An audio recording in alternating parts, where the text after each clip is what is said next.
Hello, everybody. Welcome to Narcissus channel of English Learning, where English is taught in an easy way, in a very simple way, as simple as ABC. आज कुछ the weather outside is pleasant. It's drizzling, and we really enjoy such pleasant weathers. It's a gift of God. तो आज का topic बड़ा important है। हम idioms की बात करेंगे जिनको उर्दू में मुहावरे कहा जाता है। और मुहावरों का इस्तेमाल जब करते हैं आप तो एक स्मार्ट साउंड करते हैं, एडवांस साउंड करते हैं, आपकी इंग्लिश का अपग्रेड हो जाती है। तो that's what idioms are for. और इडियम्स में जो कुछ होता है लिखा हुआ, बात वो नहीं होती, बल्कि इशारा कहीं और, उसके मानी कुछ और होते हैं, इशारा कहीं और हो रहा होता है। तो सबसे पहले तो आप ये जानिए कि इडियम्स आखिर होते क्या हैं।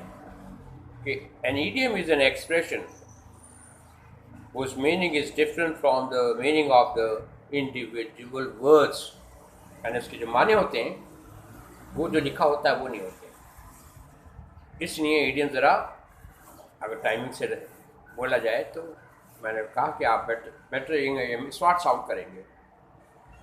तो बहुत आज के इडियम 5 मैं आपके सामने पेश करूंगा। They are very important, interesting, fascinating, thought provoking. बहुत कुछ उसमें है, वो आपको कोई विजडम भी देंगे, नॉलेज भी देंगे। तो लिहाजा इडियम शुरू करते हैं। Let's begin a lesson of idioms. 5 idioms, 5. The first one is barking dogs seldom bite.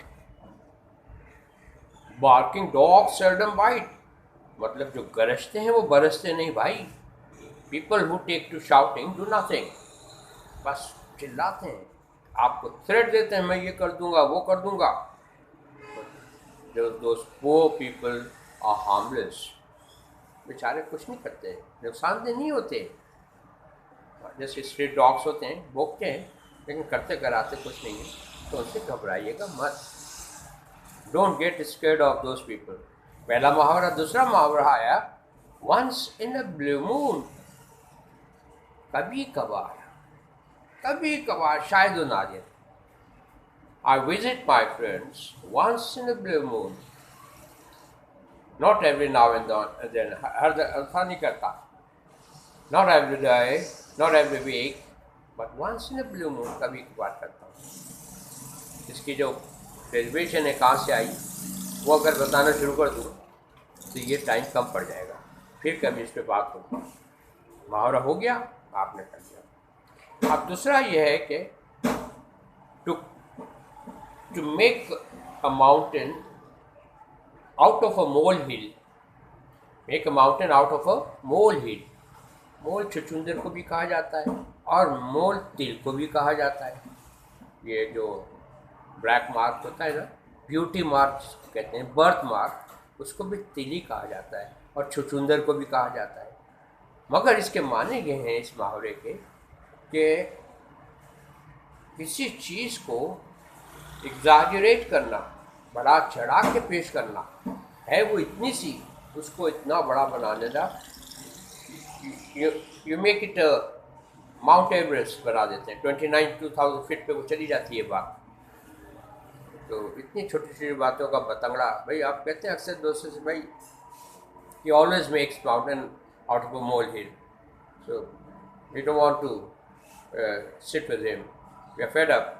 इसके साथ बैठने से ये छोटी छोटी बातों को इतना छोड़ता है कि आपके हमारे सर्कल में ऐसे बहुत सारे लोग होते हैं। ये भी मुहावरा हो गया और बड़ा खूबसूरत मुहावरा, मज़ेदार।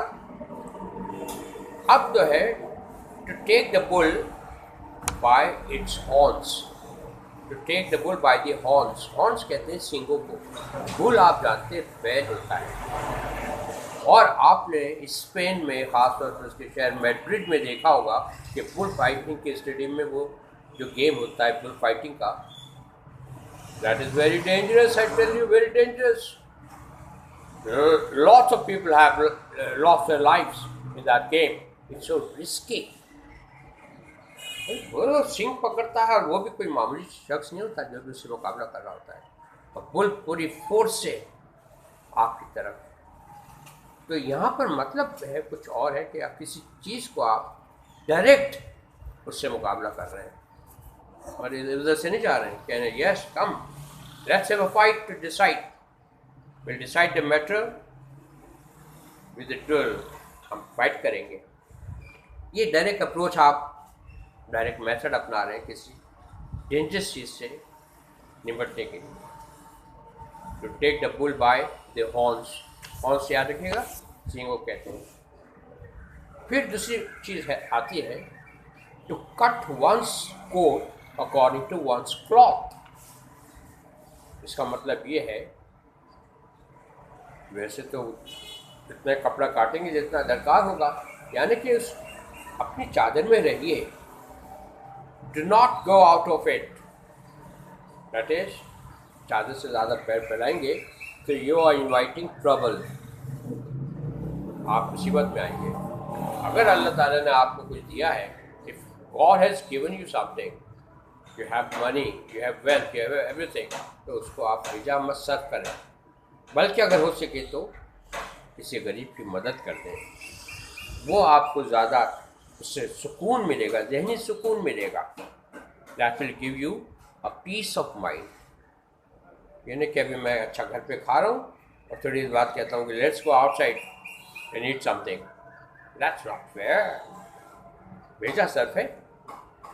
तो ये भी एक मुहावरा हो गया।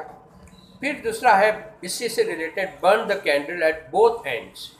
आप किसी कैंडल को दोनों तरफ से जलाइए, अरे जनाब होगा क्या, सेकंड में मिनटों में वो तो ख़त्म हो जाएगी। मगर मतलब यहाँ पर ये होता है टू वेस्ट मनी। देखिए पहले वाले जो इससे पहले मुहावरा था उससे मिलता जुलता है ये, कि अपने पैसे को ज़ाया करना।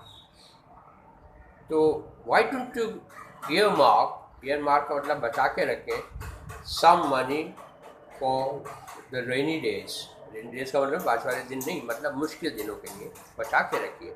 Save them for some difficult time. किसी के पास जाएंगे तो आपको इल्ले कर देता है। ये हो गया, समझ गए होंगे इसका मतलब। फिर दूसरा है to move heaven and earth. To move heaven and earth, इसका मतलब ये है to make maximum effort to do something, to put everything that you have into doing something. आपका बॉस कहता है भाई this work needs to be done today, immediately I want this work be done today. अब भाई क्या हुआ, आप घर तो नहीं जा सकते, you can't go home early because the order, boss has ordered you to do something. तो फिर आप क्या करते हैं, व्हाट डू यू डू, अपनी पूरी मेहनतें, अपने अंदर की जितनी उसकी आप सलाहियतें उसमें सर्व कर देते हैं और उस काम को करते हैं, और फिर उससे आपको इंसेंटिव मिलता है। तो boss gives you some incentive, at least pat on the back तो करता है, शाबाश शाबाश, well done, I was expecting that from you. मैं सोच रहा था कि आप ये काम करोगे, you have proved it that I was right. ये हो गया। फिर एक मुहावरा हम आखिर में, इनको आप समझ लीजिएगा, to look for a needle in a haystack। haystack आप गांव में जाते तो है ना, फील्ड्स में भी गए होंगे, किसानों ने वहाँ एक ढेर लगाया होता है घास का, आपने जगह जगह देखा होगा उनकी फील्ड में कुछ कुछ फासले पर, उनको haystack कहते हैं। वो ड्राई घास होती है जो कि शायद जानवरों के का चारा होता है। अब उसमें कोई नीडल चली जाए, लफ्ज़ी वाले बता रहा हूँ अभी, वो वाले नहीं बता रहा हूँ, तो वो आपको ढूंढने में कितना टाइम लगेगा, और मिलेगी भी क्या नहीं मिलेगी। तो इसलिए वो चीज़ जो कि इम्पॉसिबल है, something that is out of your reach, please do not attempt them, उसको मत कीजिए, बेकार है, it is waste of time, मत कीजिएगा। और फिर एक आखिरी में मुहावरा में आपको बता दूँ, टू क्लाउड द इशू, यानी किसी कोई इशू है उसके ऊपर उसको इतना कॉम्प्लिकेट कर देना It was very easy. It could have easily been solved, but you made it complicated. आपने उसका कर दिया काम, पेचीदा कर दिया उसको। अब बड़ी मुसीबत हो रही है, उसको कैसे सॉल्व करें? कि चंद मुहावरे मैंने आपके सामने आज पेश किए इस उम्मीद के साथ कि आपको ये सब पसंद आएंगे। पसंद ही नहीं, आप सीखे हैं, आज आप सीखे हैं, और मुझे यकीन है कि एक दिन वो दिन दूर नहीं कि आप एक फ्लुएंट स्पीकर बन जाएंगे और बेहतरीन अंग्रेज़ी बोलेंगे, ईडियम्स का बेहतरीन इस्तेमाल करेंगे, कोशिश करेंगे। कहते हैं ना, मंजिल तो मिलेगी, भटक के ही सही, गुमराह तो है वो जो घर से निकले ही नहीं। कोशिश, according to King Robert Bruce, work, try till you succeed. So this was all for today.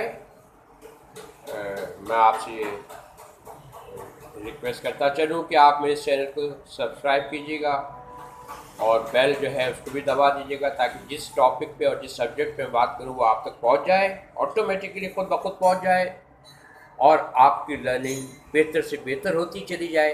ये मेरी दिली ख्वाहिश है। It's my desire that you improve your English. और हेजिटेट नहीं क्या करें, झिझके कभी भी नहीं। सबसे बड़ी जो हिंड्रेंस, ऑब्स्ट्रक्शन है, इम्पेडिमेंट है लोगों में, इट इज़ हेजिटेशन। बहुत सारे लोग बड़े क्वालिफाइड हैं